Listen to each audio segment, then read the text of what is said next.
Attention, demain jeudi, comme partout en France, il faut s'attendre à une forte mobilisation suite à l'appel général à la grève. Les organisations syndicales veulent mobiliser autour de ces 3 points: la défense de l'emploi public et privé, la lutte contre la précarité et la défense de la protection sociale. De nombreuses perturbations sont à prévoir. Dans les transports en commun, la Cotra d'Angers annonce par exemple un bus sur 2 en moyenne. Le trafic ferroviaire sera perturbé dès jeudi matin 8 h avec 11 TGV entre Angers et Paris, mais aucun train express régional sur les lignes Angers-Cholet et Angers-Nantes. Les liaisons seront en revanche assurées par car. Dans l'éducation, on s'attend à 70% de grévistes dans le primaire, 50% dans le secondaire. La ville d'Angers ouvrira 9 écoles pour assurer le service d'accueil. Plusieurs manifestations à Cholet, Saumur et Segré. À Angers, départ à 10h45 de la place Leclerc, direction le boulevard Carnot, le boulevard Hérault jusqu'à la Rocade. Attention, si vous devez circuler, il faut s'attendre à de très forts bouchons dans ce secteur. À l'instar des enseignants-chercheurs hier, des étudiants de l'université d'Angers se sont retrouvés en assemblée générale ce midi. Ils se sont déplacés en nombre pour affirmer leur désaccord contre les projets de réforme du gouvernement.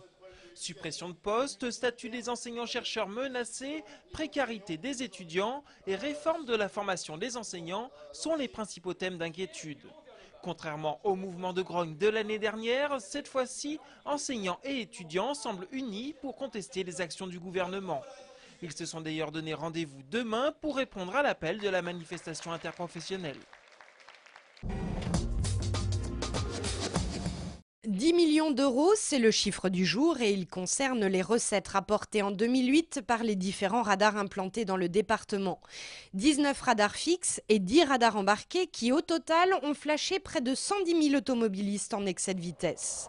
La palme du meilleur radar du département revient à celui placé en septembre dernier sur le nouveau tronçon de l'autoroute A11 dans le sens Paris-Nantes. À lui seul, il comptabilise plus de 15 000 flashs. Des radars efficaces puisque le nombre d'infractions relevées en 2008 est moitié moins important qu'en 2006, avec alors moins de 10 radars. De nouvelles implantations sont donc prévues en 2009.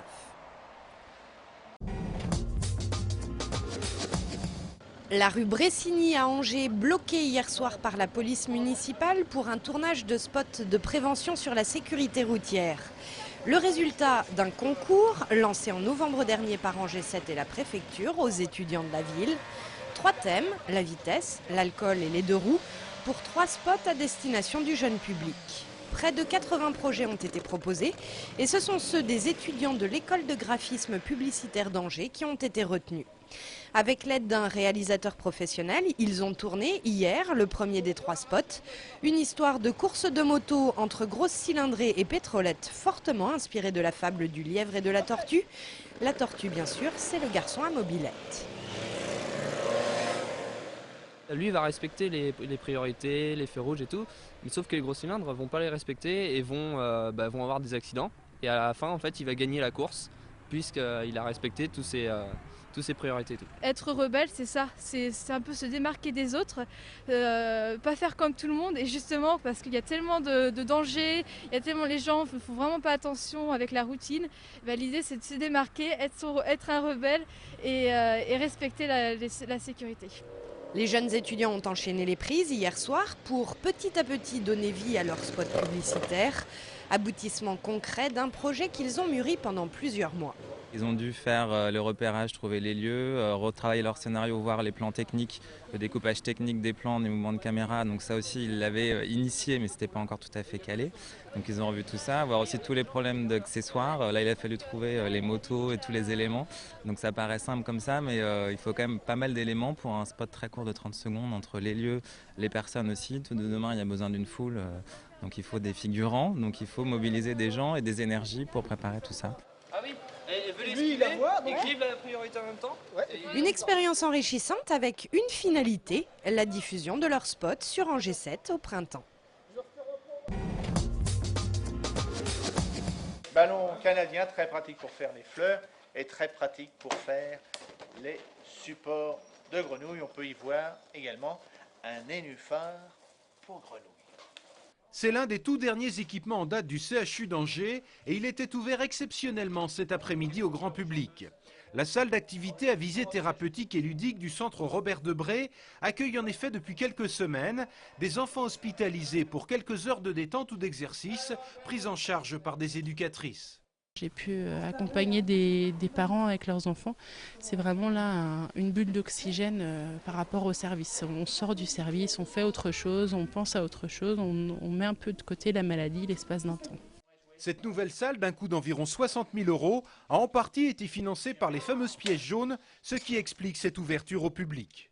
Ça m'a intéressé bigrement parce que je suis un ancien ambulancier de l'établissement et à ce titre, j'ai transporté de nombreux enfants vers les salles de radio, notamment scanner IRM, et c'est pourquoi j'ai voulu participer à cette journée. Depuis 1990, c'est la 7e fois que l'opération Pièce jaune est mise à contribution pour le financement d'équipements au CHU d'Angers.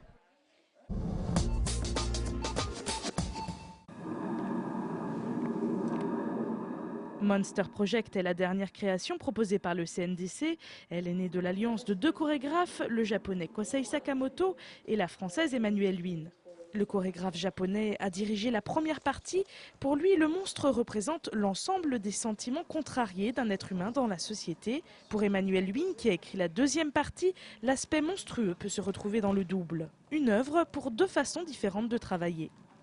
C'était plutôt assez ludique comme façon de travailler, puisque c'est comme un jeu d'enfant, comme le cadavre exquis, on écrit une première partie, on cache la première, là moi je savais qu'elle avait été le premier geste, et on répond la suite et on regarde ce que ça donne. Une façon finalement plus souple et moins profonde entre guillemets de travailler, mais qui m'a vraiment plu. Cultural situation surrounding La situation de la culture autour de la danse contemporaine est très différente en France et au Japon. Il y a toujours un chemin à découvrir pour mieux se connaître. Des fois c'est dur, mais souvent ce mélange de cultures apporte beaucoup.